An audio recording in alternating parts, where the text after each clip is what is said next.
হরিণকে কখনো মাতাল হতে দেখেছেন? না দেখলে এই দৃশ্য আপনাকে অবাক করবেই। রাস্তায় যেতে যেতে হঠাৎ দেখা মিলেছে এই হরিণের, যার আচরণ একদমই স্বাভাবিক ছিল না।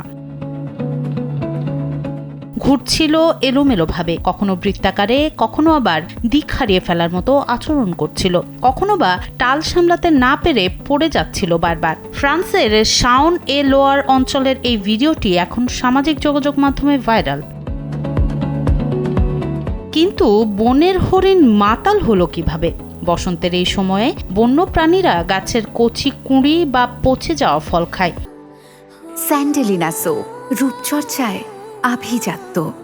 এসব ফল পেটে গিয়ে গাজন প্রক্রিয়ায় প্রাকৃতিক মদে পরিণত হয়। হাতি বা হরিণের মতো অনেক প্রাণীর শরীরে অ্যালকোহল হজম করার এনজাইম না থাকায় সামান্য নেশাতেই তারা নিয়ন্ত্রণ হারিয়ে অদ্ভুত আচরণ শুরু করে। এই অদ্ভুত ঘটনার প্রেক্ষাপটে ফরাসি পুলিশ চালকদের জন্য বিশেষ সতর্কতা জারি করেছে। তাদের ভাষ্য, বনের হরিণ যদি নেশাগ্রস্ত হয়ে রাস্তায় চলে আসে, তবে বিপদ এড়াতে গতি কমানো এবং হুট করে স্টিয়ারিং না ঘোরানোই হবে বুদ্ধিমানের কাজ।